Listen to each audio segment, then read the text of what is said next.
À une certaine époque, je me suis demandé si je n'écrirais pas mon roman en anglais.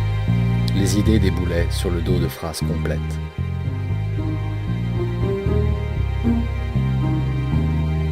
Ensuite, je me suis rendu compte que si je me mettais en tête d'écrire quoi que ce soit, j'aurais besoin de tout ce que j'ai.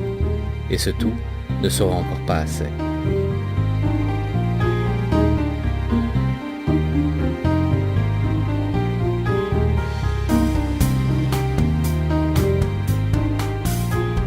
Au bout de cette tentation, j'avais dû me trouver exactement à l'intersection du français et de l'anglais. L'anglais en pleine ascension, sûr de lui-même, omniprésent, le français sur la pente descendante, nostalgique, dégonflé, prêt à disparaître. Je compris que ma voix serait condamnée pour toujours à cet entre-deux, incapable de rien maîtriser, piégé entre un plus assez pour écrire et un pas assez pour écrire, ma langue coincée dans ce mouvement de cisaille, enroulée autour d'un son vide, voué à l'annonce d'un muet.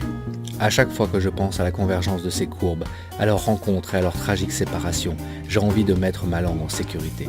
C'est ainsi qu'à l'intersection de l'ascèse littéraire et du désir de vivre en plein air, on me trouvera toujours occupé à baiser. Il m'apparaît avec une clarté indiscutable qu'à ce moment précis où je me suis demandé si je ne devrais pas écrire mon roman en anglais, je me tenais debout devant l'origine du monde.